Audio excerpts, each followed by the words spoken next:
हमारे चैनल को अवश्य सब्सक्राइब करें और नए अपडेट्स सबसे पहले पाने के लिए गोदी में खेला के लइका तोहर के पापा कहता हमरा सैया जी के चाचा कहता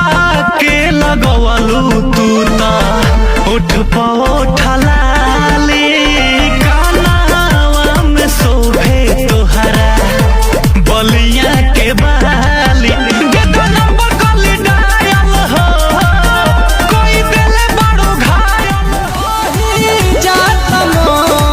मन भीतरे लगा के अपने देवी में कातू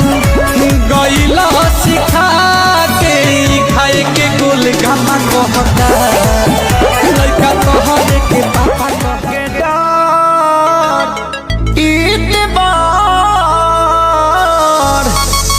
लागे डर देवर करी घातिए राजा दिन रात रहे छतिए पर हाथिए राजा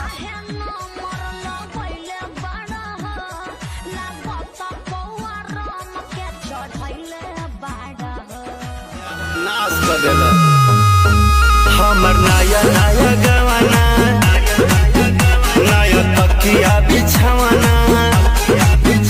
नया चोली के खोली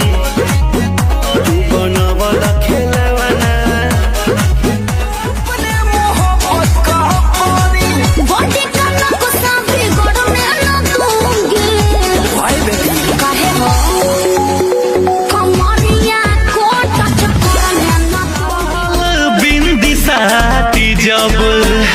रोड पे चले लो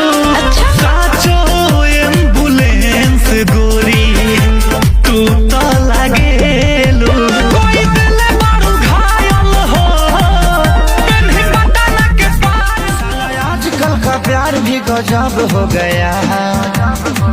सुबह लाभ हो गया सांझ सब हो गया सुबह लाभ हो गया सांझ सब